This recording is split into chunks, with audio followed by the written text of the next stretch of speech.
She took a stranger home, unaware he was the Mafia boss who ruled the city. I should have known better. That's what I tell myself now, looking back at the woman I was 3 months ago, the woman who wore safe colors and smiled politely at gallery donors and went home alone every night to a studio apartment that smelled like old books and regret. My name is Lavinia Voss, Leah to the few people who matter, 27 years old, curator of forgotten art, expert in things no one cares about anymore. I lived a quiet life, a suffocating life, the kind of life where you wake up one morning and realize you've been holding your breath for years. That night, I decided to exhale. It was pouring. The kind of rain that turns the city into something out of a noir film, all neon reflections and shadows that move like they're alive. I'd spent the entire day being talked down to by Marcello Costanzo, the gallery owner who thought my opinion on 18th century portraiture was charming but ultimately irrelevant. I'd smiled, nodded, swallowed my rage with cold coffee. By 8 p.m., I was done being invisible.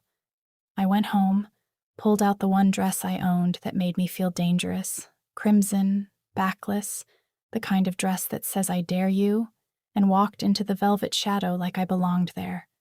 I didn't. The velvet shadow wasn't the kind of bar where people like me went. It was all dark wood and darker secrets, the air thick with cigar smoke and money that didn't come from legal places. Men in expensive suits occupied the shadowed booths, speaking in low voices that never rose above the jazz bleeding from hidden speakers. I ordered a whiskey. Neat. My hands were shaking. That's when I felt him. You know that moment when every hair on your body stands up, when your lizard brain screams predator before your conscious mind catches up? That's what it felt like when Dante Galifaro looked at me for the first time. I didn't know his name yet. Didn't know anything except that he'd just stepped out of the darkness near the back of the bar, and suddenly everyone else in the room seemed smaller, dimmer, like extras in a movie where he was the only real character. 6'4", maybe more. Shoulders that belonged on a boxer, posture that belonged on a king. He wore all black, wool coat, perfectly tailored suit underneath, no tie. His hair was dark, swept back from a face that looked like it had been carved by someone who understood that beauty and cruelty weren't opposites. Sharp cheekbones, a mouth that had forgotten how to smile softly, and a scar, thin, white, deliberate, slicing through his left eyebrow like a signature. But it was his eyes that destroyed me. Black. Not brown, not dark hazel. Black. The kind of eyes that swallow light and give nothing back. He crossed the room with the fluid grace of something that's never had to ask permission, and before I could remember how to breathe, he was sliding onto the stool beside me. Close. Too close. I smelled gun oil, expensive cologne, rain, and something else. Something that smelled like control. You don't belong here, Bella. His voice, God, low and rough, with an Italian accent that turned every word into silk dragged over gravel. I should have left, should have laughed it off and walked away. Instead, I turned to face him fully, met those impossible eyes, and heard myself say, maybe I'm tired of belonging to safe places. Something flickered in his expression. Hunger, maybe. Recognition. Dangerous answer, he murmured. Maybe I'm a dangerous woman. He smiled then, slow, lethal. No, he said softly, leaning in until his breath ghosted across my ear. But you want to be. My pulse was hammering so hard I was sure he could hear it. We talked for hours. Or rather, I talked. He listened like a man memorizing scripture. I told him about the paintings gathering dust in the gallery, about Marcello's condescension, about the life I'd built that felt like a beautiful cage. He told me almost nothing, only that his name was Dante. that he was in the family business, that the city bent around men like him. When his fingers brushed mine while handing me another drink, electricity cracked between us so violently I forgot my own name. Midnight came.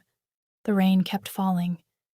And when I whispered, "Do you want to come home with me?" his smile was the last warning I would ever receive. The drive to my apartment was a fever dream. His hand on my thigh, heavy and possessive, fingertips pressing into my skin like he was already claiming territory. The air between us was so charged I could barely think. The second my door clicked shut, he had me against it, his mouth on mine, demanding, brutal, perfect.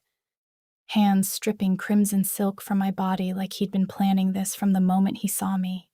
He lifted me effortlessly, carried me to my bed, and everything gentle in the world ceased to exist. I won't give you details. Not because they weren't burned into my memory, but because some things are too raw, too intimate to dissect with words. What I will tell you is this: he touched me like he owned me. He whispered Italian curses against my throat that sounded like prayers. And when he growled "Mia" against my racing pulse, I believed him. Afterward, I fell asleep in his arms, my body deliciously wrecked, his heartbeat steady against my spine. When I woke up, he was gone. Only a single black rose remained on my pillow, thorns still wet. I was making coffee, smiling like an idiot, when my phone lit up with the news alert. Suspected Mafia kingpin Dante Galafaro spotted in downtown meeting, the phantom who rules the city's underworld. The photo was grainy, taken from across a street, but the scar was unmistakable. The coffee mug slipped from my fingers and shattered on the floor. I'd just spent the night with a monster, and the monster knew exactly where I lived. If you're already hooked by the darkness unfolding here, hit that subscribe button. Because trust me, you haven't seen anything yet. What would you have done? Run? Stayed? Pretended it never happened? Drop your answer below. I need to know I'm not the only one who would have made the same stupid choice. I didn't go to work the next day. I sat on my floor surrounded by shattered ceramic, staring at that news article until the words stopped making sense. Suspected involvement in organized crime, links to multiple unsolved murders. The Phantom, a ghost who controls the city's underworld from the shadows. They called him Il Fantasma. The man who'd had his mouth on every inch of my body was a killer. I told myself I'd never see him again, that it was a one-time mistake, a walk on the wild side that I'd survived. I'd delete his memory like a bad dream and go back to my suffocating little life. I almost believed it. Then 7 p.m. rolled around, and the knock came. 3 sharp raps, controlled, patient. I knew it was him before I even looked through the peephole. Dante stood in my hallway like he belonged there, rain dripping from his black coat, those obsidian eyes fixed on my door with the absolute certainty of a man who'd never been denied entry to anything in his life. My hands were shaking when I opened it. "We need to talk, Bella." His voice was exactly as I remembered, low, rough, inevitable. "I don't think—" He stepped inside without waiting for permission, closed the door behind him with a soft click, and locked it. The sound of that lock sliding home felt like a sentencing. "You looked me up," he said. Not a question. I backed up until the counter stopped me. "You're a criminal." "Yes." No denial, no charming deflection, just that single word, delivered with the same casual certainty most people use to discuss the weather. "You should have told me. Would you have come home with me if I had?" He moved closer, each step deliberate. "If I'd introduced myself as Dante Galafaro, head of the Galafaro crime family, would you have let me touch you?" "No," Exactly. He stopped inches away, so close I could smell rain and that cologne that had haunted me all day, which is why I didn't. That's not how consent works. You consented to a stranger, Lavinia. My full name in his mouth sounded like ownership. You looked at me and decided you wanted something dangerous. You got exactly what you asked for. He wasn't wrong. God help me, he wasn't wrong. What do you want? I whispered. His hand came up, fingers tracing my jawline with devastating gentleness. I want you to listen very carefully. Last night wasn't a mistake for me. It was a decision. And I've already made several more decisions about you that you're not going to like. My heart was trying to break through my ribs. What kind of decisions? The kind where you're mine now. He said it so simply, like he was commenting on the weather. The kind where I know everything about you, your address, your job, your friend Viola who texts you every morning, the fact that you send money to your mother in Vermont every month even though you can barely afford it. The kind where I've already assigned 2 men to watch this building because Flavio Mancuso's people are asking questions about the woman who left the velvet shadow with me. The room tilted. You're having me watched? Protected, he corrected softly. There's a difference. I didn't ask for... You asked the moment you walked into my world. His thumb brushed across my lower lip. The moment you looked at me like you wanted to be devoured. You think you can just dip your toes into the darkness and walk away clean? That's not how this works, Bella. You're in the water now, and there are things in the deep that have already caught your scent. I wanted to scream, wanted to tell him to get out, to leave me alone, that I'd call the police, but we both knew I wouldn't. I have a normal life, I said weakly. You have a boring life that you hate. He leaned in, lips brushing my ear. I saw it in your eyes, that hunger, that desperation for something real. I can give you that, Lavinia. I can give you everything you've been too afraid to ask for. In exchange for what? He pulled back just enough to look at me, and for the first time, I saw something complicated in those black eyes. Something almost like tenderness. Your trust, your loyalty, your presence in my life. His hand slid to the back of my neck, fingers tangling in my hair. I won't lie to you. My world is violent, dangerous, unforgiving, but it's real. Every breath you take in, it will matter. Every choice will have weight. You'll never be invisible again. And if I say no? His smile was sad. Then I'll have my men watch your building from a distance to make sure Mancuso doesn't use you to get to me. And you'll go back to your gallery and your small apartment and your safe little life. And you'll spend every day for the rest of your existence wondering what it would have felt like to burn. He was right. God, I hated that he was right. This is insane, I breathed. Yes, he agreed, but you're still considering it. I was. That was the terrifying part. I need time. You have until morning. He released me, stepped back. My driver will be outside at 8 a.m. If you get in the car, you're choosing this. Choosing me? If you don't... He paused at the door, looking back with those unfathomable eyes. Then I'll know you weren't as brave as I thought you were. Then he was gone. I stood there in my kitchen, shaking, terrified, furious, and underneath it all, God help me, excited. I didn't sleep. I called Viola at 2 a.m. He's a mobster, Leah, a literal crime boss. You need to run. I know. Then why do you sound like you're trying to talk yourself into staying? Because he'd looked at me like I was something rare, something valuable. Because in one night, he'd made me feel more alive than 27 years of safety ever had. I don't know, I lied, but I did know.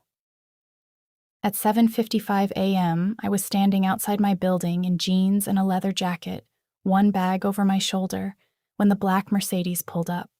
The driver, massive, tattooed, terrifying, opened the back door without a word.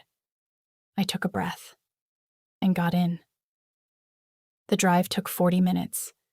We left the cramped streets of downtown behind, wound through neighborhoods that got progressively quieter, more expensive, until finally we passed through iron gates that looked like they could stop a tank. The estate that sprawled beyond them didn't look like a house. It looked like a fortress pretending to be a villa. 3 stories of stone and dark windows, surrounded by manicured grounds that probably required a full-time staff. There were men stationed at intervals, not gardeners, guards, trying and failing to look casual in their expensive suits and shoulder holsters. The car stopped at the front entrance. Dante was waiting. He looked different in daylight. No less dangerous, but somehow more real. He wore dark slacks and a white shirt with the sleeves rolled up, revealing forearms corded with muscle and decorated with ink I hadn't noticed in the dark. A rosary wrapped around his left wrist, a saint on his right forearm. I couldn't tell which one. "You came," he said, and there was something in his voice I couldn't quite name. Relief, maybe. "I'm still deciding if that was smart," I replied, climbing out of the car. His smile was slight. "It wasn't, but you did it anyway." He gestured toward the entrance, and I followed him through doors that probably cost more than my entire year's salary, into an entrance hall that belonged in a museum. Marble floors, soaring ceilings, a chandelier that looked like it had been stolen from Versailles. But it was the paintings that stopped me cold. Real ones, museum quality, a Caravaggio I'd only seen in textbooks, what looked like an original Artemisia Gentileschi. "You like art," Dante observed, watching me stare. "You steal it," I countered. "I acquire it. There's a difference." He moved beside me, close enough that I felt the heat of him. "Most of these pieces were rotting in private collections, never seen, never appreciated. I gave them a home where they'd be valued. That's a very romantic way of describing theft." "I'm a very romantic man." I snorted. He smiled. "Come," he said. "I'll show you your room." Your room. Like I was staying. Like this was already decided. Maybe it was. He led me up a grand staircase, down a hallway lined with more stolen masterpieces, to a door at the far end. The room beyond it was bigger than my entire apartment. King-sized bed with black silk sheets, floor-to-ceiling windows overlooking gardens that seemed to go on forever, a bathroom visible through an open door that had a tub the size of a small pool. The closet was already full of clothes. My size, expensive, nothing I'd ever choose but everything I'd secretly wanted. "You planned this," I said slowly. "Yes." "Before you even asked me." "Yes." I turned to face him. "That's incredibly arrogant. That's incredibly accurate." He leaned against the doorframe, arms crossed. "I know what I want, Lavinia, and I take it. You can be angry about that, or you can accept that you wanted to be taken." Heat flooded through me at those words. "There are rules," he continued, voice dropping lower. "You don't leave the grounds without me or one of my men. You don't contact anyone from your old life without clearing it through me first. You don't ask questions about my business unless I offer the information. And you never, never lie to me. And what do I get in return for being your beautiful prisoner?" He pushed off the doorframe, crossed to me in 3 strides, caught my chin between his fingers. "Everything. Protection, luxury, purpose, me." His thumb brushed my lower lip. "Every part of me you can handle." "What if I can't handle any of it?" "Then you'll learn." He released me. "Dinner is at 7. Wear something beautiful. I have associates coming tonight. and I want them to see exactly what belongs to me." He left before I could argue. I stood in that enormous room, surrounded by luxury I didn't ask for, and tried to remember who I'd been 3 days ago. That woman felt like a stranger now. I spent the afternoon exploring. The estate was massive, 20 rooms at least, maybe more. A library that made me want to cry with joy. A gym that looked like it catered to professional fighters. An office I wasn't allowed in, guarded by a man who looked like he could snap me in half without effort. And everywhere, that sense of control. Nothing was out of place. Nothing was accidental. Even the art on the walls was positioned with mathematical precision. This was Dante's kingdom. And I was, what, his guest? His prisoner? His toy? At 6:30, I returned to my room and stared at the closet full of designer clothes. Fine. If he wanted me to play dress-up, I'd play. I chose a black dress because I was feeling petty. Sleek, elegant, with a neckline that plunged just shy of inappropriate. I left my hair down, applied red lipstick like war paint, and walked downstairs at exactly 7 p.m. The dining room was already occupied. Dante sat at the head of an enormous table, dressed in a black suit that probably cost more than a car. To his right sat a mountain of a man with ice-blue eyes and hands that looked like they could crush stone. Luca Tomasello, I'd learn later. Dante's underboss, his enforcer, his best friend and favorite weapon. To his left was an empty chair. Mine. "Gentlemen," Dante said without looking away from me. "This is Lavinia. She'll be staying with us." The way he said staying, like I was a permanent fixture now, like the decision had been made. Luca's cold eyes assessed me with the efficiency of a man evaluating threat levels. "Boss, we should talk about later." Dante's tone left no room for argument. I moved to the empty chair, hyper-aware of every eye on me. Dinner was strange, surreal. They talked business in half Italian, half English, occasionally glancing at me like they were trying to figure out what exactly I was doing there. I was wondering the same thing. Halfway through the meal, Luca's phone buzzed. He glanced at it, and something dark crossed his expression. "Mancuso's people hit the shipment at the docks," he said quietly. "3 of our men are dead." The temperature in the room dropped 10 degrees. Dante's expression didn't change, but his knuckles went white around his fork. "Send a message," he said softly. "The appropriate one." Luca nodded and left. I sat very still, suddenly remembering exactly what kind of man I was having dinner with. Dante turned to me, and his smile was gentle, terrifying. "You look beautiful tonight, Bella." "Thank you," I whispered. "Don't be afraid." His hand covered mine on the table. "I would never let anything happen to you." The thing was, I believed him. That was the most frightening part of all. What would scare you more, the violence or the fact that you're starting to understand it? Tell me in the comments. I woke up to screaming. 3 a.m. The house dark except for lights blazing from somewhere below, voices shouting in Italian, the unmistakable sound of something heavy being dragged across marble. I should have stayed in bed. Instead, I pulled on a robe and crept downstairs. The entrance hall was chaos, blood on the pristine marble. Not a lot, but enough. 4 men I didn't recognize, bound and kneeling. Luca standing over them like a vengeful god, gun in hand, and Dante, perfectly calm in the center of it all, rolled shirt sleeves showing forearms spattered with red. "I asked you a simple question," Dante was saying, voice conversational. "Who gave Mancuso the route information?" Silence. He nodded to Luca, who moved with brutal efficiency, striking one of the kneeling men across the face with the gun.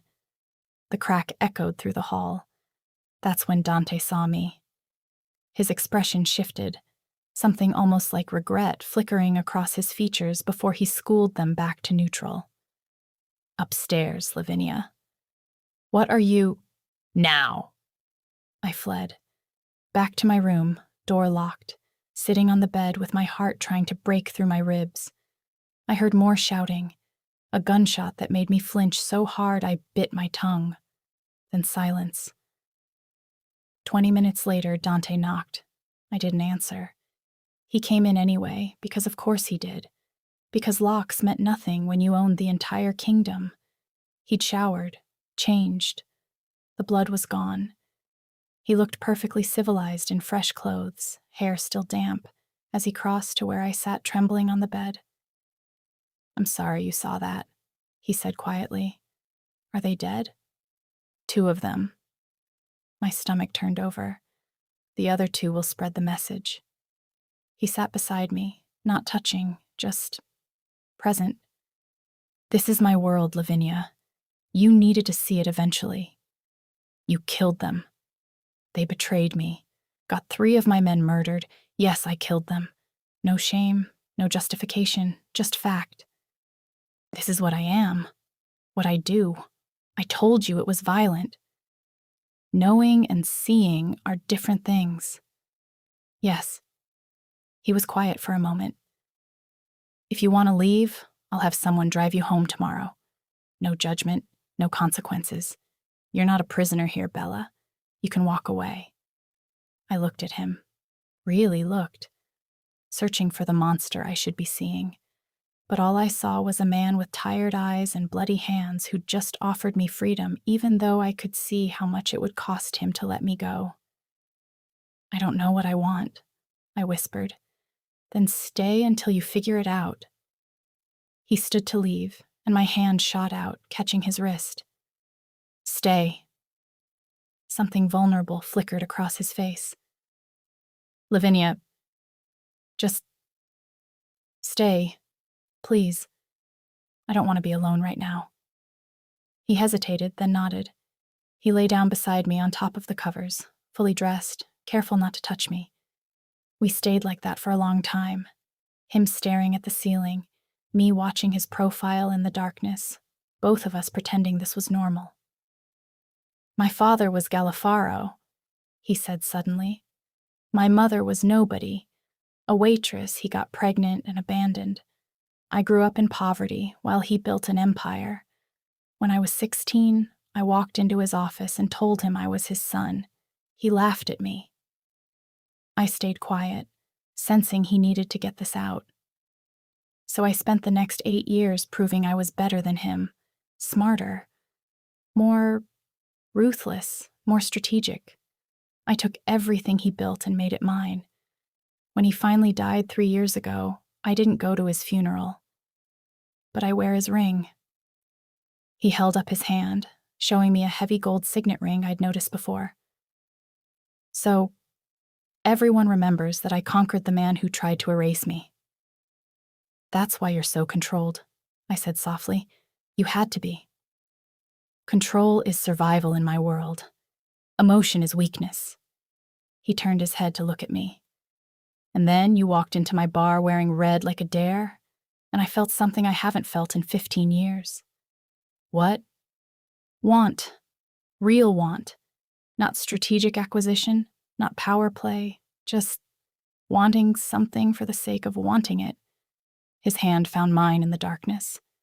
"You scare the hell out of me, Lavinia Voss." "Good," I whispered, "because you terrify me." He smiled. Actually smiled, soft and real. "Get some sleep, Bella. Tomorrow will be complicated." He was right about that.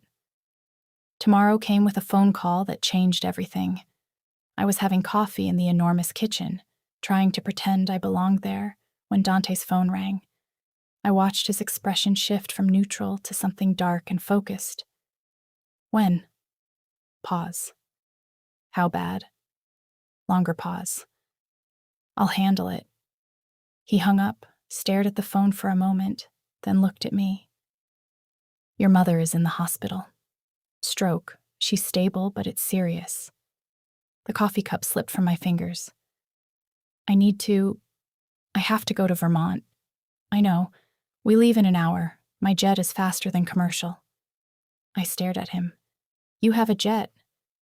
I have 3. Come on. The flight was a blur. Dante beside me, calm and steady while I fell apart. Luca piloting because apparently the terrifying enforcer was also a trained pilot. We landed at a small airfield, and a car was already waiting. My mother was in a private room at Burlington Medical Center, a private room that I knew for a fact she couldn't afford. Dante had called ahead. She was asleep when we arrived, looking small and fragile in the hospital bed. I sat beside her, holding her hand, crying quietly while Dante stood by the window like a dark sentinel. She'll have the best doctors, he said quietly. I've already made arrangements. Whatever she needs, she gets. I can. He turned from the window. Let me do this, Lavinia, please. Why? Because she matters to you. That makes her important to me. It was such a simple answer. Such a devastating one. I cried harder. He crossed the room, pulled me into his arms, let me soak his expensive shirt with tears and mascara while he murmured Italian words I didn't understand, but somehow felt anyway. I've got you, he said against my hair. I've got both of you. I promise. And God help me. I believed him. We stayed in Vermont for 3 days.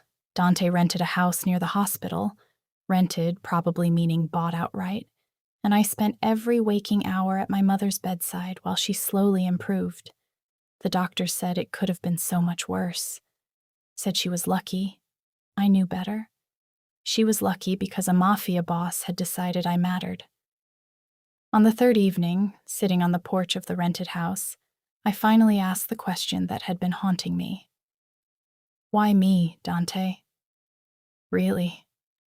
He was quiet for a long time, staring out at the mountains.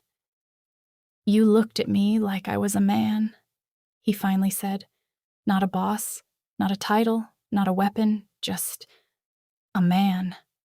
No one has looked at me like that since I was 16 years old. He turned to face me. I'm not a good man, Lavinia. I've done terrible things. I'll do more terrible things before I'm done. But with you, I want to try to be better.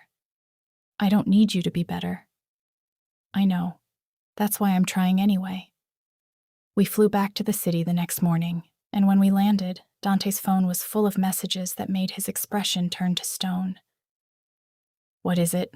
I asked. Mancuso made a move while we were gone. His jaw was tight. He took one of my businesses, killed the manager and his family as a message. The old me would have recoiled.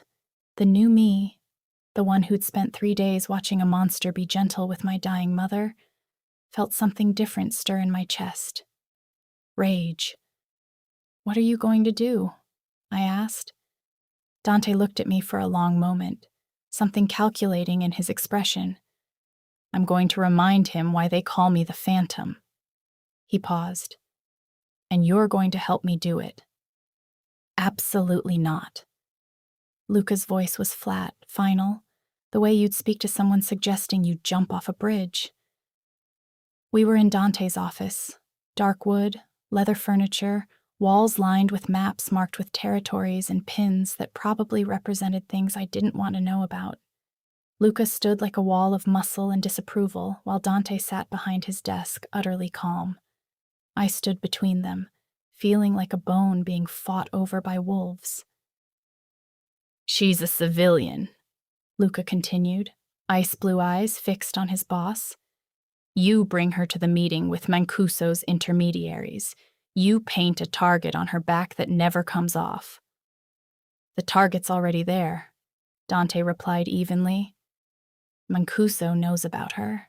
Has known since the night I brought her home from the Velvet Shadow. The only question is whether we use that or pretend it doesn't exist. Use me how? I asked. Dante's black eyes met mine. Mancuso thinks you're a weakness. something soft he can exploit to get to me. If you show up at tomorrow's negotiation on my arm, confident, intelligent, clearly mine, it changes the narrative, makes you an asset instead of a liability. Or gets her killed, Luca snapped. Not if I'm there. Dante's voice dropped to something dangerous. And I will be. Always. Luca looked at me, and for the first time, I saw something almost like concern in those cold eyes. You don't understand what you're walking into. These men are animals. They'll smile at you while calculating how best to hurt you. Then I'll smile back, I said, surprising myself, and calculate along with them. Silence. Dante's smile was slow, dark, proud. See? She's perfect. Luca muttered something in Italian that definitely wasn't complimentary and stalked out. When we were alone, Dante rose from his desk, moved around it to where I stood. You don't have to do this. Yes, I do. I met his gaze. You helped my mother. You've given me more in 2 weeks than anyone has in 27 years, and someone is trying to hurt you because of me.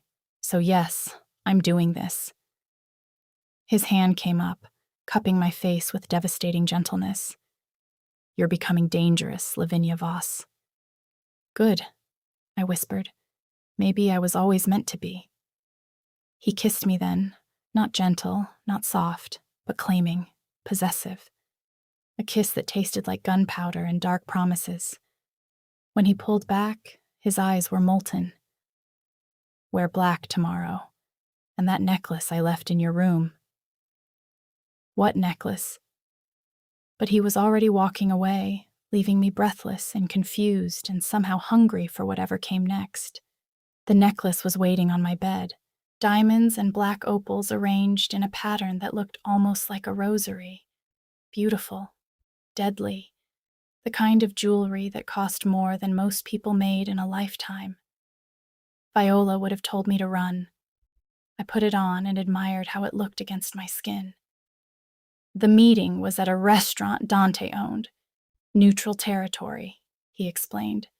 Mancuso's people would never attack somewhere public, especially not somewhere that belonged to the Phantom. I wore the black dress Dante had selected, elegant, conservative, but cut to remind everyone that I had a body underneath. The necklace sat heavy and cold against my throat. Remember? Dante said as we pulled up to the restaurant. You're not there to speak, just to be present. Let them see that you're with me by choice, that you're not some terrified girl I'm holding hostage. And if they try to speak to me, be polite, be vague, and if any of them get too close, Luca will handle it. He nodded toward the front seat where Luca sat, looking like murder in an Armani suit. We walked in together, Dante's hand on the small of my back. Possessive, protective, unmistakable. The private dining room held 4 men. 3 were clearly muscle, broad-shouldered, dead-eyed, guns probably within easy reach. But the 4th, Flavio Mancuso, was beautiful in the way poisonous things are beautiful. Tall, elegant, silver threading through dark hair. He wore a cream-colored suit like he was attending a garden party, not a potential war negotiation. When those snake-cold eyes landed on me, his smile was slow and knowing. Ah, the painter. His English was perfect, barely accented. Dante, you didn't mention you'd acquired such a lovely companion.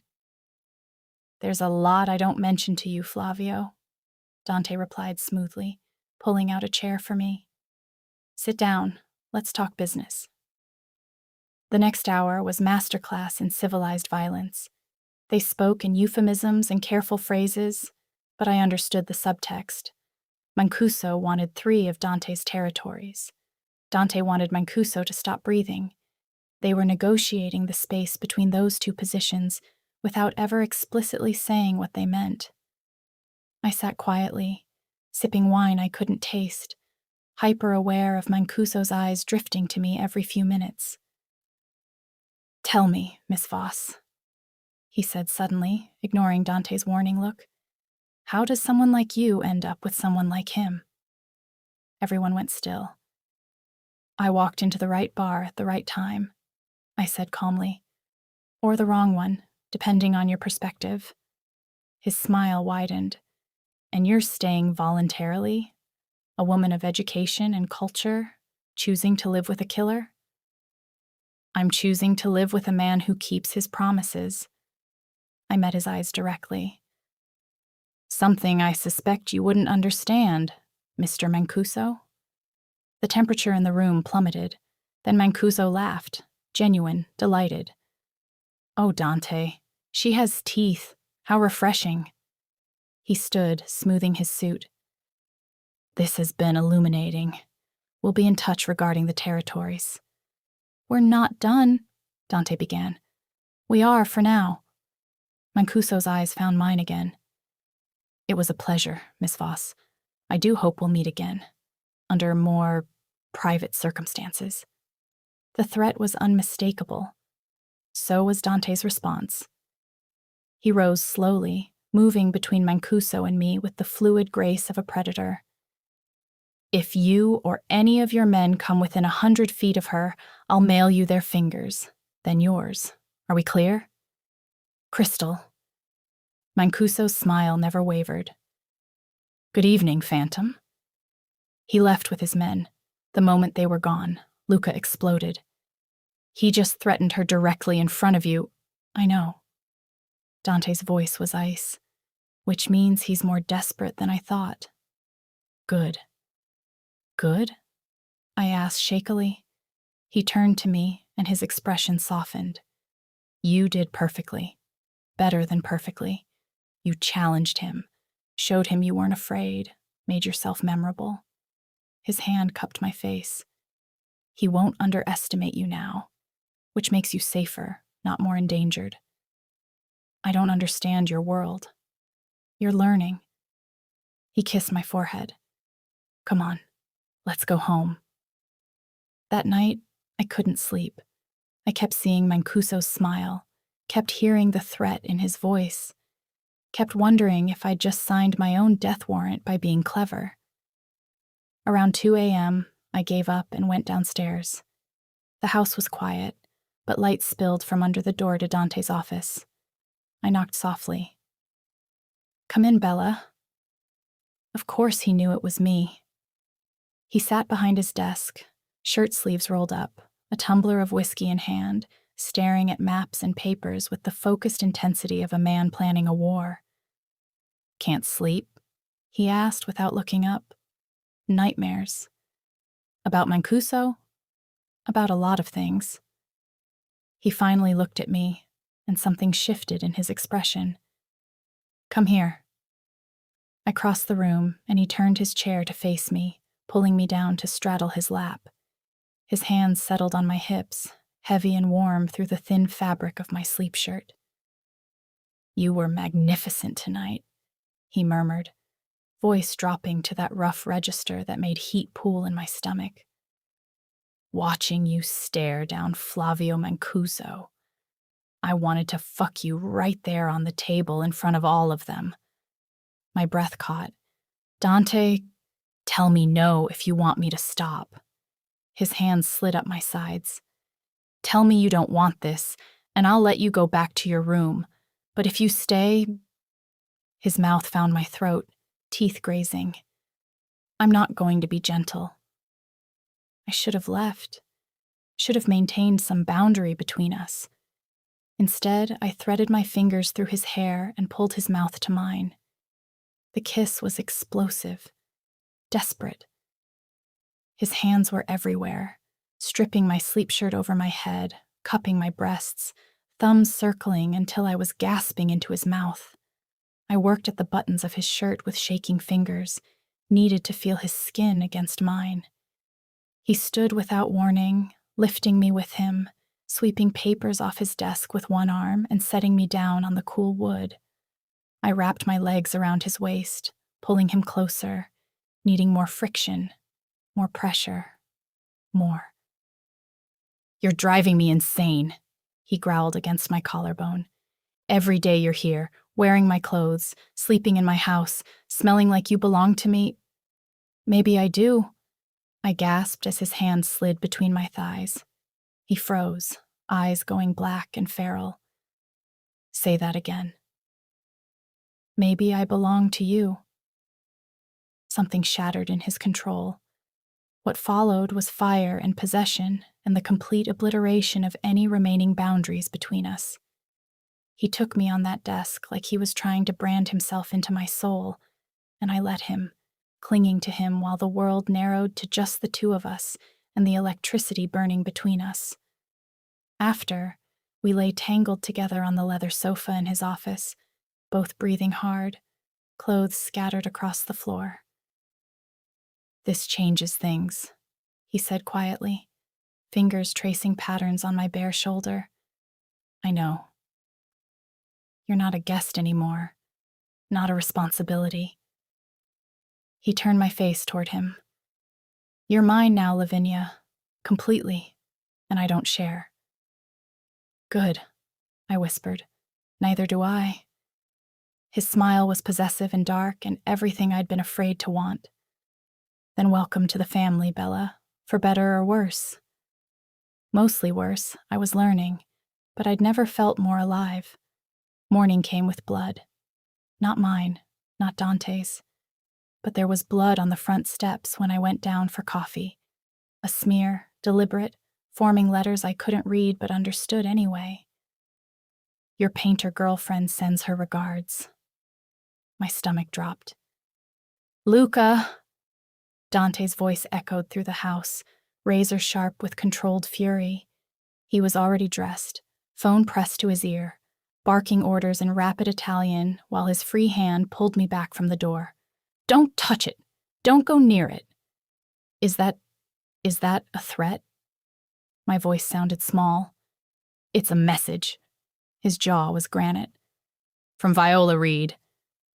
My best friend's name hit me like a slap. What? No, Viola wouldn't.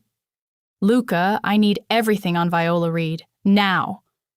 He ended the call, turned those black eyes on me. When's the last time you spoke to her? Before I came here. She called, left voicemails I never returned because you said... I stopped. You think she's working with Mancuso? I think she's been compromised. He steered me away from the door, back toward the kitchen where it was safe, where he could control the environment. Tell me everything about her. Family, boyfriends, debts, weaknesses. So I did. Told him about Viola, my college roommate turned best friend, the girl who'd held my hair back when I was sick and celebrated every tiny victory in my boring little life. Told him about her gambling problem she thought no one knew about, the credit card debt, the string of terrible boyfriends who always left her broke and broken. Dante listened with the focused intensity of a man cataloging ammunition. She owes money, he said finally. Mancuso's probably leveraging that, offering to clear her debts in exchange for information about you. She wouldn't. Everyone breaks, Bella. Give them the right pressure point, the right threat, and everyone breaks. His hand cupped my face.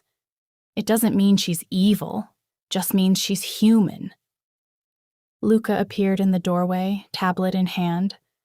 Viola Reed, current debt, $73,000 across 4 credit cards and a loan shark in Queens. She's been photographed entering a restaurant owned by Mancuso's cousin 3 times in the last week. My world tilted. Can you get her out? I asked Dante. Pay her debts. Bring her somewhere safe. No. His voice was flat. She's already chosen her side. Bringing her here would be bringing a spy into our home. She's my best friend. She sold you out for $73,000. Dante's expression was cold, final. In my world, that's an unforgivable betrayal. I'm sorry, Lavinia, but she's already dead. No, I jerked away from him. You don't get to decide that. I get to decide everything that affects your safety. He caught my wrist, not rough, but immovable. Mancuso has her. She's feeding him information. Every conversation you had with her, every secret you shared. He knows it all now. And the only way to stop the leak is to eliminate it. You mean kill her? I mean protect you by any means necessary. We stared at each other, something fundamental breaking between us. If you hurt Viola, I said quietly, I will never forgive you. Pain flickered across his face.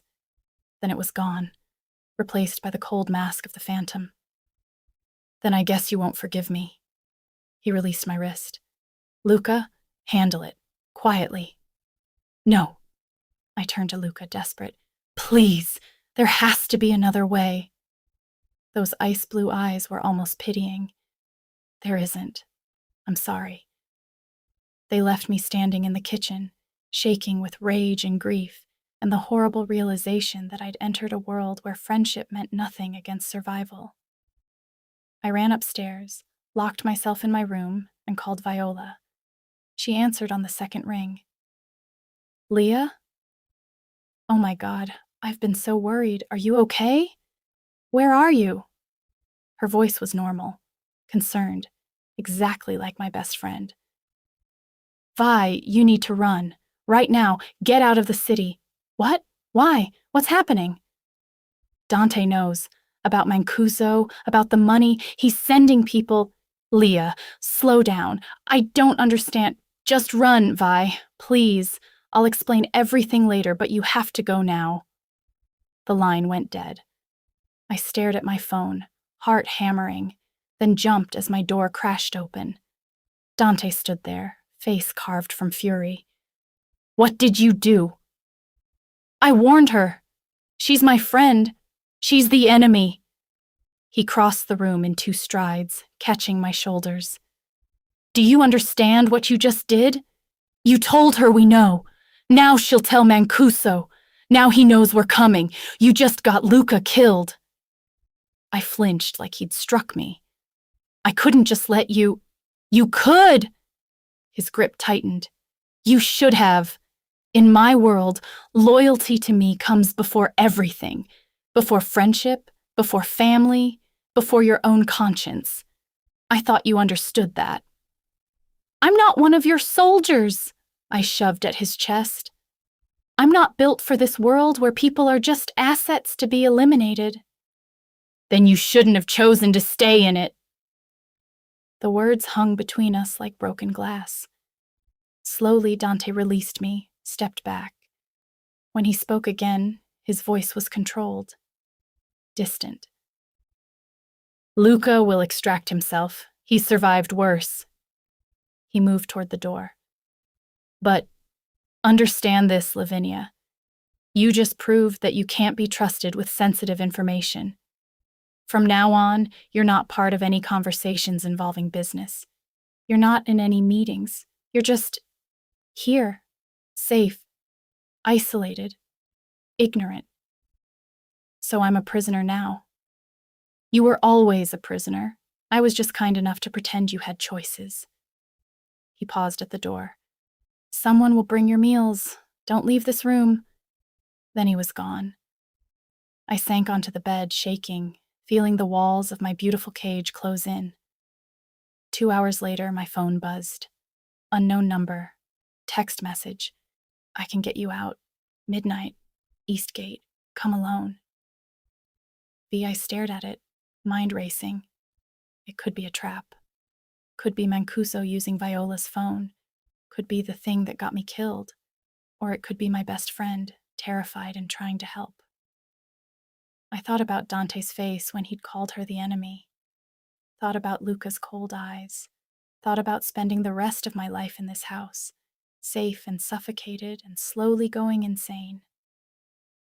At 11:45 p.m., I disabled the security camera in my room, a trick Viola had taught me years ago using a powerful magnet. Put on dark clothes, grabbed my phone. At 11:55 p.m., I slipped out through the servants' entrance. At midnight exactly, I was at the east gate. Viola was there, mascara streaked and terrified, reaching through the bars. Oh, God, Leah. I'm so sorry. I'm so sorry. It's okay. Just get me out. Lights blazed on. Floodlights, blinding and sudden. Men emerged from the shadows. Not Dante's men, Mancuso's. And Viola, still crying, whispered, I'm sorry. I'm so sorry. They have my sister.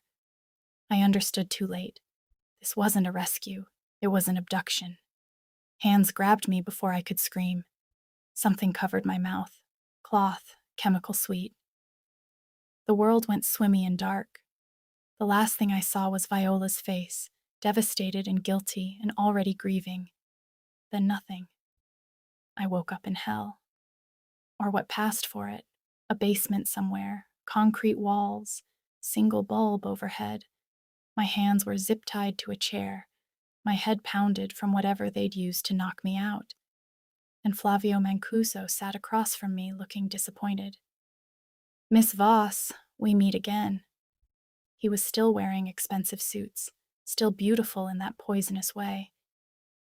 Though I'd hoped our next encounter would involve better wine and less restraint. I tested the zip ties. Plastic bit into my wrists. Where's Viola? Safe. For now. Unlike you, she has value to me. Leverage against Dante when he inevitably comes storming in like the theatrical creature he is. Mancuso rose, circling me slowly. You, on the other hand, you're interesting. Dante doesn't care about people. Hasn't in 15 years. Then you walk into his bar, and suddenly he's making mistakes. Emotional decisions. Helping your dying mother. Going to war over insults to your honor. He stopped in front of me. So, I need to understand what makes you so special. I'm not. Don't lie. His hand shot out, catching my chin, forcing me to meet his eyes. I've been in this business 30 years. I can smell when something matters. And you, little painter, you matter to the Phantom, which means you matter to me. He'll kill you for this. Probably. Mancuso smiled. That's rather the point. Dante's been untouchable for too long. Needs to be reminded that even ghosts can bleed. And you're going to help me teach him that lesson. I won't. You already have. He released my chin, pulled out his phone, showed me the screen. Surveillance footage. The East Gate. Me. Slipping out. Getting grabbed. The timestamp was 2 hours ago. I've already sent it to him. Every second of your betrayal. Choosing your friend over him. Walking out of his protection. By now, he's seen you sneak out. Seen you get taken. And he's questioning everything. Mancuso's smile was cruel. Wondering if you were working with me all along. If this whole thing, the innocent painter, the reluctant captive, was an elaborate con. Horror washed over me. He won't believe that. Won't he? You warned Viola, compromised his operation, then snuck out in the middle of the night to meet her. From his perspective, you're either a traitor or an idiot. Either way, you're a liability. He tucked the phone away. And Dante doesn't tolerate liabilities. You don't know him. I know him better than you do, child. Mancuso's voice hardened. I knew his father, watched Dante claw his way to power by being more ruthless, more controlled, more willing to sacrifice anything for victory. You think you're different? That you've softened him? He laughed. You're a distraction, and when he's done using you to prove whatever point he's trying to make to himself about being human, he'll discard you like everyone else. The words burrowed into my chest like shrapnel. So here's what's going to happen. Mancuso pulled up a chair, sat facing me. You're going to tell me everything about Dante's operation. Security protocols, business relationships, vulnerabilities, and in exchange, I'll let you and your dear friend Viola leave this city alive. Go to hell. Already there, darling. Question is whether you're joining me. He stood. You have until morning to decide. If you're smart, you'll choose survival." He left. The lights went out. I sat in darkness, bound and terrified, replaying his words, wondering if you were working with me all along, either a traitor or an idiot, a liability. Asterisk. Would Dante believe I'd betrayed him? Would he even come? Hours passed, maybe 3, maybe 30. Time was elastic in the dark. Then I heard it. Gunfire, distant but unmistakable. Shouting, the wet sound of impact. Screams that cut off mid-breath. The door exploded inward. Dante stood silhouetted against smoke and emergency lighting, covered in blood that wasn't his. Gun in one hand, murder in his eyes. He'd come. Lavinia. My name was a prayer and a curse. "I'm sorry," I started, but he was already crossing the room, knife flashing as he cut through the zip ties. "Are you hurt?" His hands moved over me, clinical, checking for injuries. "No, but Dante, we need to move. Now." He hauled me to my feet. "Luca's clearing the upper floors, but Mancuso's men are regrouping." "Viola's here. He has her—" Something complicated crossed his face. "I know. Luca's getting her." "You came for her too?" "I came for you." His voice was flat. "She's a bonus." We ran, through corridors stained with violence, over bodies I tried not to look at, upstairs and through a warehouse that smelled like oil and death. Luca was there, Viola clutched against his side, both of them splattered with red. "Boss, we're clear," Luca started. Then everything went wrong. Mancuso stepped out from behind a shipping container, gun raised, aimed directly at Dante. "Did you really think it would be that easy, Phantom?" 3 things happened simultaneously. Dante moved to shield me. Mancuso fired. And Viola screamed, "No!" and threw herself in front of Luca. The bullet that would have hit Luca, or me or Dante, punched through Viola's chest instead. She went down hard. Time crystallized. Fractures spread through reality. Dante's gun was already up, already firing. Mancuso took 2 shots center mass and collapsed. But I was already on the ground, pulling Viola into my lap, pressing hands against the wound in her chest that was pumping blood too fast. "Vi, no, no, no!" "I'm sorry," she gasped, blood on her lips. "So sorry, Leah. They had... my sister... I couldn't... It's okay, you're going to be fine." "Luca," Dante snapped. "Medic, now." But we all knew it was too late. Viola's eyes found mine, already glazing. You love him?" "Vi, do you?" "Yes," I whispered. "I think I do." She smiled, blood bright, fading. Then, worth it. Her last breath rattled out. My best friend died in my arms in a warehouse that reeked of gun smoke and betrayal, and I felt something inside me break so completely I wondered if I'd ever be whole again. Dante's hand on my shoulder, gentle, grounding. "We have to go, Bella." "I got her killed," I said numbly. "If I hadn't called her, if I hadn't trusted—" "She made her own choices." His voice was soft. "Good ones, in the end. She saved Luca's life. That counts."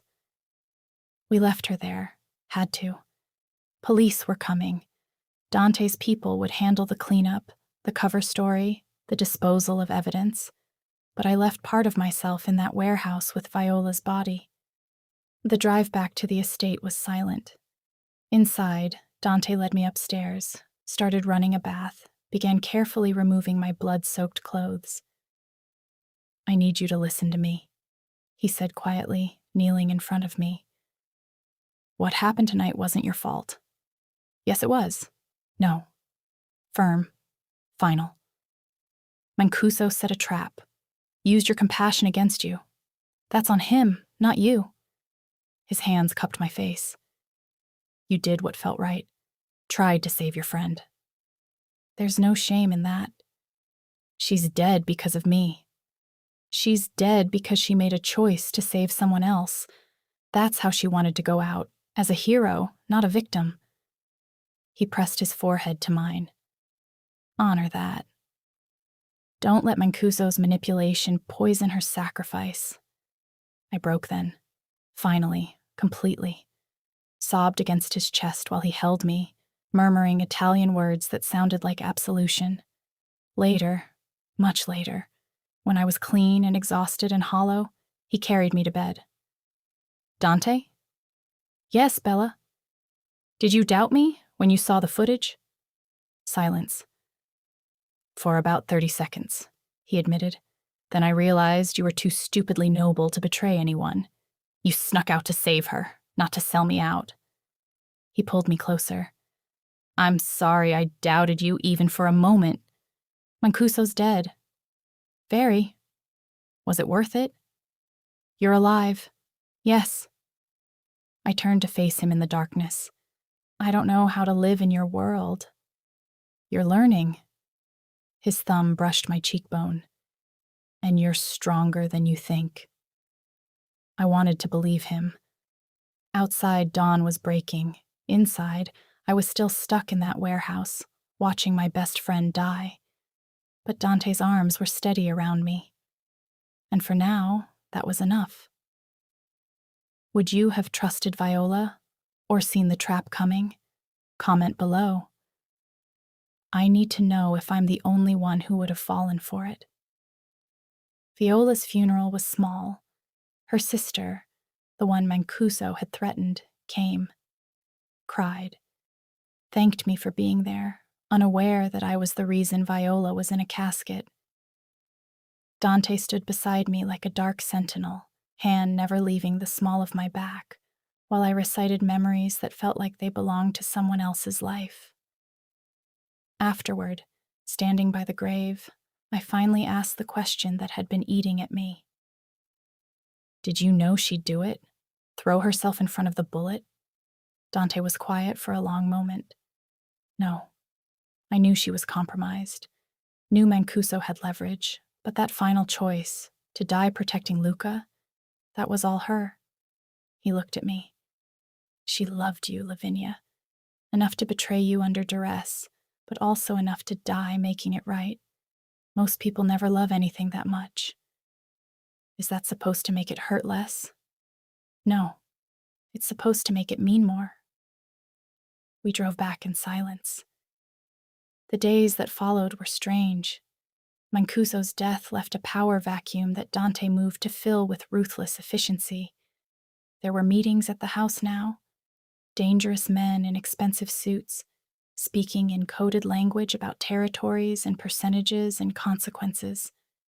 I stayed away mostly, per Dante's rules, but sometimes I'd catch fragments.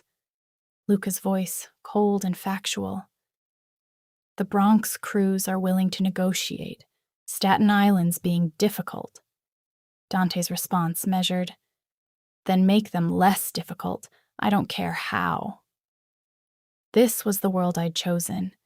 Not paintings and gallery openings, but strategy sessions about violence disguised as business. One evening, I was in the library, my refuge, the one place that still felt safe, when Luca found me. Can we talk? He stood in the doorway, massive and somehow awkward, like he wasn't sure how to approach me without Dante present. About what? Viola. He moved into the room, stood by the window. What she did, taking that bullet, that wasn't nothing. In my world, that's the highest honor. Dying to protect family. She wasn't family. She was yours. That made her ours. His ice blue eyes met mine. I owe her a life debt, and since she's gone, that debt transfers to you. So I'm telling you now, if you ever need anything, I'm there. No questions, no hesitation. You call, I come. That's my word. I stared at him. Why are you telling me this? Because you need to understand how this works. Dante loves you. Yeah, don't look so shocked. Everyone knows it. But love in our world has rules, structure. Viola understood those rules at the end, died following them. He moved toward the door, paused. You're not just the boss's girl anymore. You're someone who's bled for the family. That means something. After he left, I sat there processing. Someone who's bled for the family. Is that what I was now? That night, I found Dante in his office, surrounded by maps and papers. "Luca talked to me," I said from the doorway. He looked up, something wary in his expression. "About?" "Viola. Life debts. Family." I crossed to his desk. "Am I part of this now? Really part of it? Do you want to be?" "I don't know. Maybe." I sat on the edge of his desk. "Teach me." His eyebrows rose. "Teach you what?" "Your world. How it works. The rules, the players, the strategy. I'm tired of being kept in the dark like some fragile thing. If I'm going to survive here, I need to understand it." "Lavinia, Mancuso used my ignorance against me. Against you. That can't happen again." I met his eyes. "Either I'm in this or I'm not, but I can't be halfway. It almost got people killed." He studied me for a long moment, something calculating behind those black eyes. "All right," he said finally, "but understand, once you know these things, you can't unknow them. Once you're part of the business, there's no going back to innocence. I lost innocence the night I took you home." His smile was dark, proud. "Then let's begin." He taught me everything.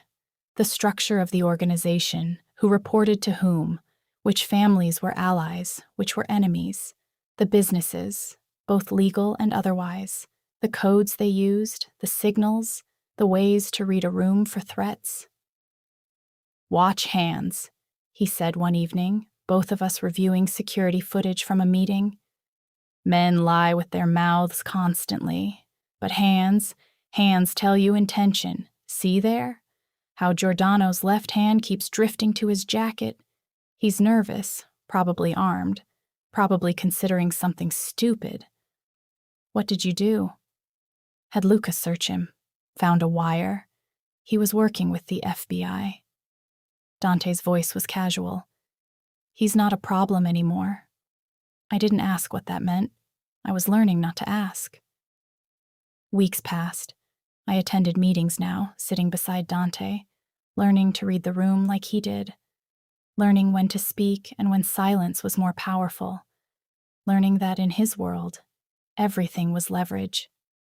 "You're good at this," Luca observed one day after a particularly tense negotiation with a Brooklyn crew. "Better than most." "I curated art for years," I replied, "reading subtext, understanding what people really want versus what they say they want. It's not that different." Dante's hand found mine under the table, squeezed, pride and possession mixed together. That night, in bed, he said, "You're becoming dangerous, Lavinia Voss." "You say that like it's a bad thing." "It's not." He pulled me on top of him, hands settling on my hips. "It's the best thing that's ever happened to me." We made love slowly that night, not the desperate, possessive claiming of before, but something deeper, more permanent, like we were sealing a pact that went beyond words. But danger never sleeps in Dante's world. 3 weeks after Viola's funeral, Luca burst into the dining room during breakfast. "Boss, we have a problem." Dante's expression went cold. "What kind?" "Mancuso's nephew, Carlo, he's been consolidating what's left of Flavio's operation, and he's calling for a sit-down." "Refuse." "Can't. He's invoked the old rules. Formal negotiation under neutral terms. If we refuse, we look weak.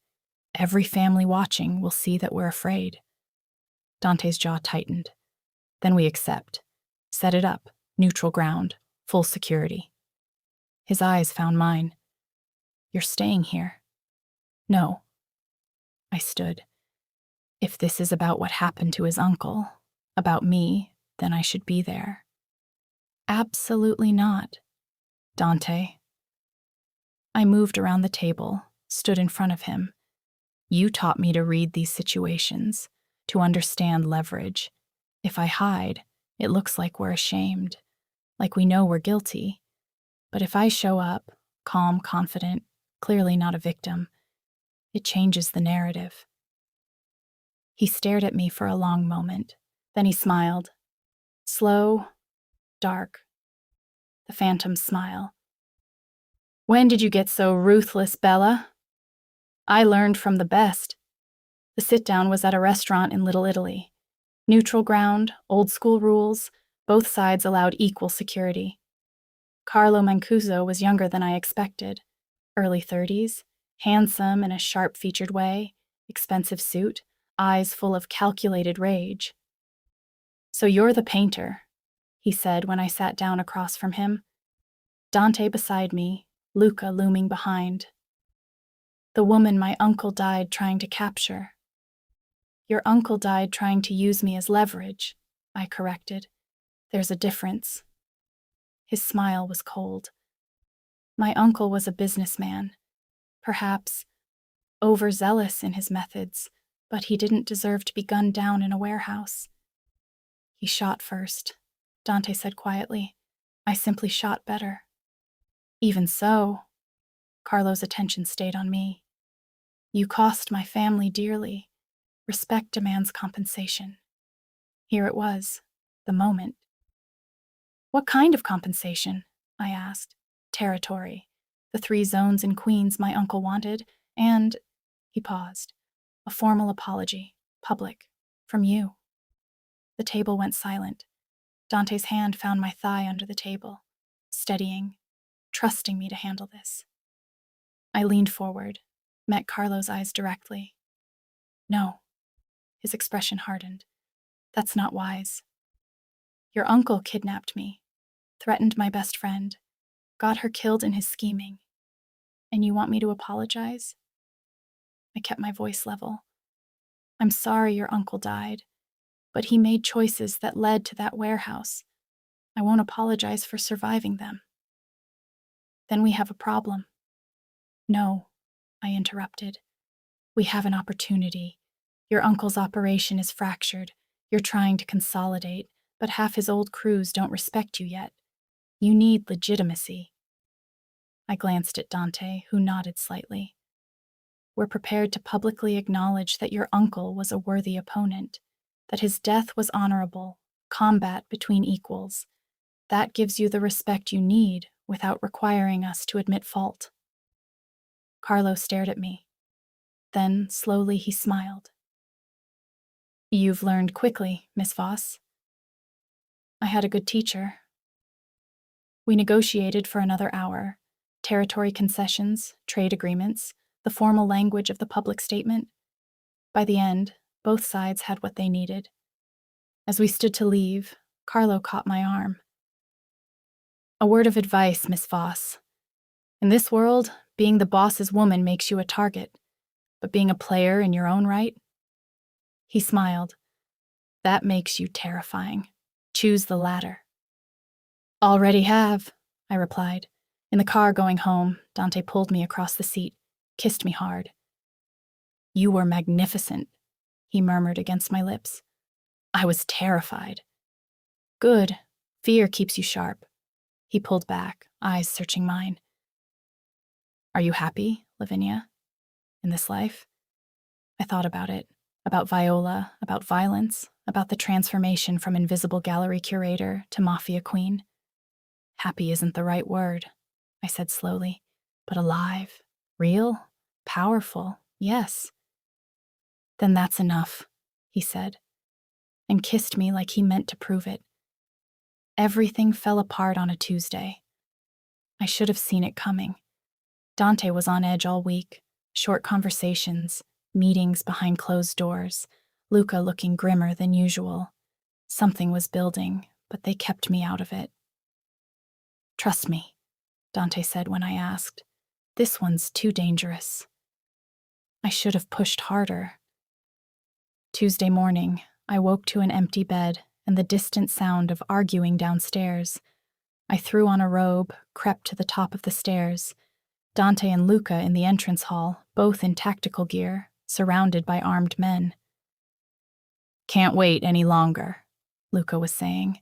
They'll move the shipment tonight. If we miss this window. I know. Dante's voice was tight. Get everyone in position. I want this clean. And her? Luca nodded toward the stairs where I stood. Dante looked up, saw me, and something complicated crossed his face. She stays here. Full security detail. No one gets in or out until I'm back. Dante, what's happening? FBI raid, he said, moving toward me. Someone tipped them about a weapons shipment. If they get it, half my organization goes down. He cupped my face. I'll be back before dinner. Stay inside. Stay safe. Let me help. No. Firm. Final. Not this time, Bella. He kissed me hard, then was gone. The house fell silent except for the guards posted at every entrance. I stood there, useless and afraid, while the man I loved went to war. 3 hours passed. 4, 5. No word, no calls, just silence that grew heavier with each passing minute. At 2 p.m., one of the guards burst in, face white. Miss Voss, we have a problem. The problem was Carlo Mancuso, not the one who'd negotiated with me. This Carlo had dropped the civilized mask. His men had surrounded the estate during Dante's absence, cutting off reinforcements, and he was at the gate with a simple message. Tell Lavinia Voss she has 10 minutes to come out, or I start shooting guards. My blood ran cold. It's a trap, the guard said. The FBI raid, the timing, Mancuso planned this, drew the boss away so he could get to you. How many men do we have here? 8. He has 40. Math was simple. We couldn't win. Then I'm going out. Miss Voss, the boss would kill us if we let you, and Carlo will kill you if I don't. I grabbed a coat, moved toward the door. Tell Dante I'm sorry, and that I love him.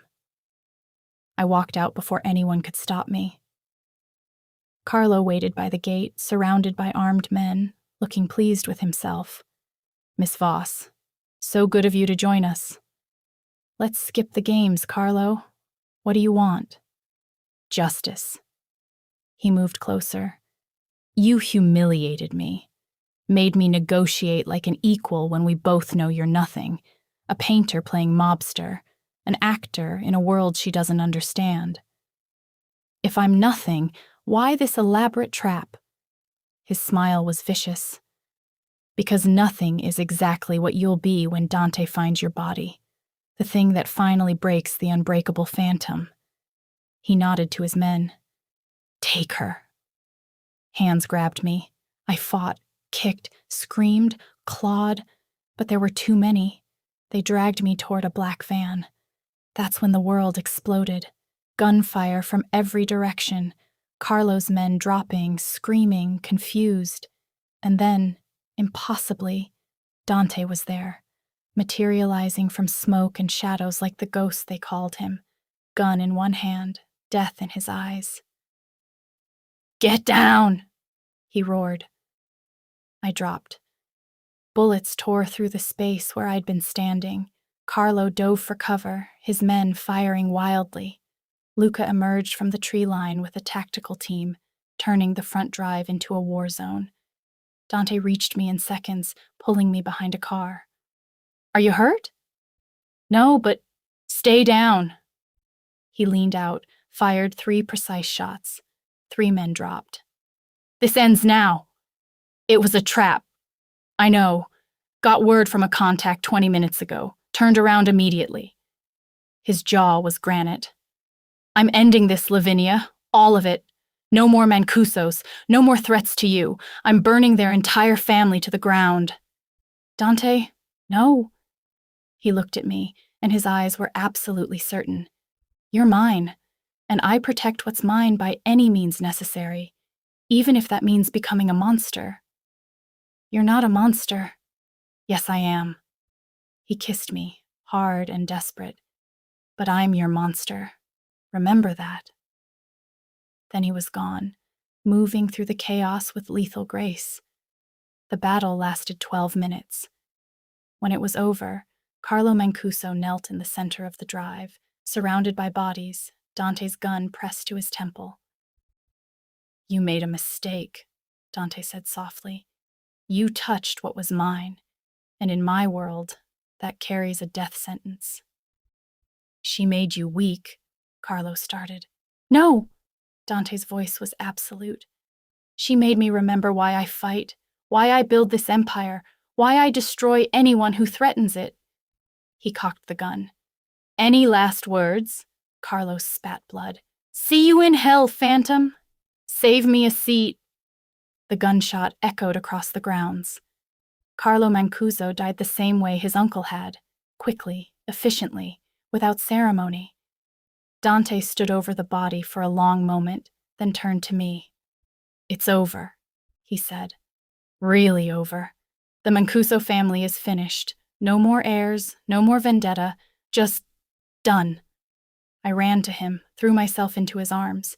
He caught me, held me so tight I could barely breathe. "You came back," I whispered. "Always." He pulled back just enough to look at me. "I will always come back for you. That's the promise I make today. Whatever happens, wherever you are, if you're in danger, I'm there. Nothing stops me. Not laws, not armies, not death itself." "That's insane." "That's love." His thumb brushed my cheekbone. "At least, my version of it." The cleanup took hours. Bodies removed, evidence scrubbed, the story that would be fed to authorities carefully constructed. By nightfall, the estate looked pristine again, like nothing had ever happened. Dante and I stood on the balcony of our room, watching the sun set over the grounds. "What happens now?" I asked. "Now?" He pulled me against his chest, arms wrapping around me from behind. "Now we live, build, expand the empire, have family dinners where we don't discuss murder, maybe even take a vacation." "You don't take vacations. I will for you." He pressed his lips to my temple. "I'll do anything for you, Lavinia. I think you figured that out by now." I had. Watching him burn down an entire crime family because they threatened me had made that abundantly clear. "I love you," I said. Simple. True. "I know." His arms tightened. "I've known since that first night, when you looked at me like I was a man instead of a monster. I loved you then, and I'll love you until the day I die." That's very romantic for a killer. I contain multitudes. We stood there as darkness fell, two broken people who'd somehow made each other whole. 6 months later, I stood in the same gallery where I'd worked before, only now I owned it. Dante had bought it for me as an engagement present, along with a ring that probably cost more than the building. The opening night exhibition was mine. Pieces I'd curated, artists I believed in, exactly the show I'd always dreamed of mounting. Dante stood beside me in a tuxedo, playing the role of sophisticated benefactor, shaking hands and making small talk with society types who had no idea they were chatting with the city's most dangerous criminal. "You're good at this," I murmured as another donor walked away. "I'm good at everything," he replied. Arrogant. Accurate. He caught my hand, the ring on my finger catching light. 6 months since Carlo. 3 months since you said yes. 2 weeks until the wedding. Any regrets? I thought about everything. Viola's death, the violence, the transformation from invisible curator to Mafia queen, the blood and terror and impossible choices.